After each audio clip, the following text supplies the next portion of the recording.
जय सेवा, जय जोहार। आज का मेरा विषय है गोंडी भाषा लिपि के ऊपर है। गोंडी भाषा का भाषा वैज्ञानिक अध्ययन में पढ़ेंगे गोंडी भाषा की उत्पत्ति किस प्रकार हुई। जो इस वीडियो को पहली बार देख रहा है वह गोंडी शिक्षा लिपि चैनल को सब्सक्राइब कर ले, वह घंटे के बेल आइकन को दबा दे जिससे मेरी वीडियो की नोटिफिकेशन आपको मिले। चलिए शुरू करते हैं आज का विषय। इस प्रश्न के उत्तर में अनेक मत प्रचलित हैं। कुछ ग्रंथ जहाँ इसकी उत्पत्ति शंभुशेख की डमरू से निकले शुरू से मानते हैं, तो कुछ विद्वान आर्य एवं द्राविड़ों की राजनीति व सामाजिक संघर्ष को इसकी उत्पत्ति का कारण मानते हैं।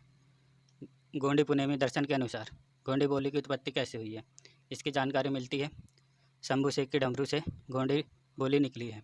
गोंडी धर्म गुरु पारिकुपाल लिंगों ने डमरू की ध्वनि से को पहचान कर गोंडी बोली की रचना की है।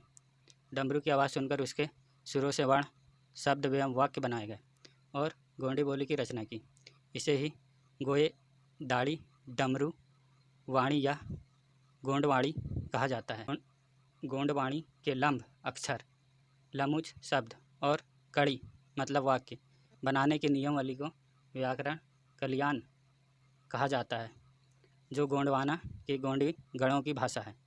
इस व्याकरण से गोंडी भाषिकों को उनकी मातृभाषा का विकास साध्य करने में सहायता होगी। गोंडी इस देश की प्राचीन भाषा है, जिससे इस देश की प्राचीनतम सांस्कृतिक मूल्यों की हिफाजत करने में मदद होगी। किसी भी सभ्यता के मूल्यों को उस सभ्यता से जुड़ी हुई समुदाय की जो मातृभाषा होती है उसके माध्यम से ही जाना जा सकता है, क्योंकि भाषा सभ्यता के मूल्यों का प्रण होता है। गोंडी या प्राचीन गोंडवाना के गोंडी गणों की भाषा है। पुरातत्व के उत्खनित अवशेषों सोवियत विद्वानों का यह मत है कि ईसा पूर्व के दूसरी शताब्दी के मध्य में आर्य टोलियाँ मध्य एशिया से वर्तमान भारतवर्ष में आई। आर्य आगमन के ही पूर्व ही सिंधु सभ्यता का विकास हो चुका था। इस संदर्भ में HR हाल का मत है कि आदि द्राविड़ लोग अति प्राचीन से वर्तमान भारत में थे। इस ईसा पूर्व 300 ईसा पूर्व वर्ष के दौरान इन लोगों का बाबिलोना और आसीराम का विस्तार हो चुका था। वर्तमान भारत आदि गण जीवों की मूल भूमि है और नर्मदा नदी ही उनकी जन्मभूमि स्थली है। इन्हीं आर्यों ने अपने ऋग्वेद में दास, दशायु एवं पिशाच कहा है। आदि गंड जीव ही अंग भंग, सौराष्ट्र, मलेच्छ और मध्यकाल के मूल निवासी थे। डॉक्टर हीरालाल शुक्ला के अनुसार विंध्या मैकल की उच्च भूमि जो गंगा यमुना की घाटियों में है और जहाँ से बेतवा और बांसरा नदियों का उद्गम हुआ है, वे मैकाल अमरकंटक, बैनगंगा, उड़ीसा, तापी, सतपुड़ा, बघेलखंड, दक्षिण झारखंड, छत्तीसगढ़, इंद्रावती, गोदावरी एवं महेंद्रगिरी आदि भूभागों से अनादिकाल से ही आदि द्राविड़ जनजातियों का निवास रहा है, जहाँ द्राविड़ परिवार की मध्यवर्ती शाखा गोंडी का प्रचलन था और आज भी है। शायद इसलिए संपूर्ण परिक्षेत्र को गोंडवाना या गोंड देश कहा जाता था, जैसे गोंड मागधी, गोंड बांग्ला, गोंड उड़िया, गोंड धमीला, गोंड मार्टी, गोंड बिलाला, गोंड मच्छिंद्री, गोंड गढ़वाला आदि गणजीवों की जो द्राविड़ पूर्व बोली भाषा थी, वही संपूर्ण गंड राज्यों की भाषा थी और कश्मीर से कन्याकुमारी तक बोली जाती थी। वह नाग, कशोपा, कश्यप, मीना, भील, उराव, यादव, सालिड, चोल, कोरकू, कोल, मुंडाल आदि सभी गंड चिन्ह धारक गंड जीवों की मूल भाषा गोंडी थी। किंतु आर्य जातियों के संपर्क में आने से उक्त गंड चिन्ह धारक गंड जीवों की भाषा पर आर्य भाषा का प्रभाव पड़ा और उन्होंने अपनी मूल बोली गोंडी भाषा को त्याग दिया। आर्यों की वैदिक भाषा और आदि गंड जीवों की द्राविड़ पूर्व भाषा के परस्पर संपर्क से अनेक नई भाषाएं बनी, जिसे प्राकृत कहा गया, जो भगवान महावीर और बुद्ध के ज़माने में जन भाषाएं बनी।